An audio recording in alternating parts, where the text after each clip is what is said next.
Hello guys, magandang tanghali sa lahat. Ayan po at nandito tayo ngayon sa dam site ng Chris Island.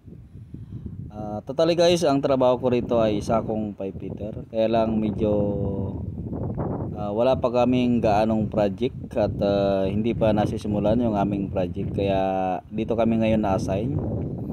At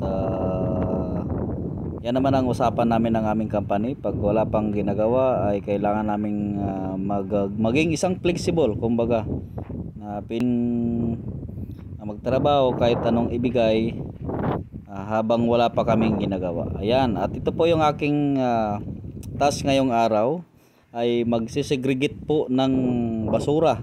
Ayan, galing po sa construction site.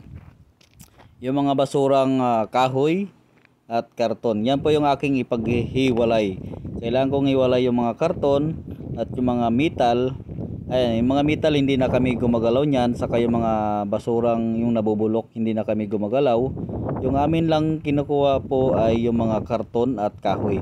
Sinisipirit po namin yan at hahakutin namin dun sa isa ngayon, yung parang bodega na yon, para pitpitin nila.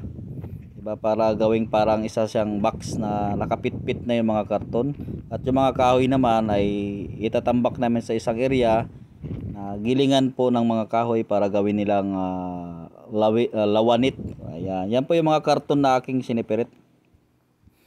Ayan guys, diba, ang trabaho po sa abroad ay kahit ano, basta kung ano lang mayroon, kailangan natin magtrabaho para kumita. Ang importante dyan ay kung magkano yung ating sahod. At kung magkano yung ating per hour ay ganun pa rin po kung ano po yung aming posisyon na in-applyan, at yung sahod ganun pa rin, hindi magbabago kahit saan kaming ilagay.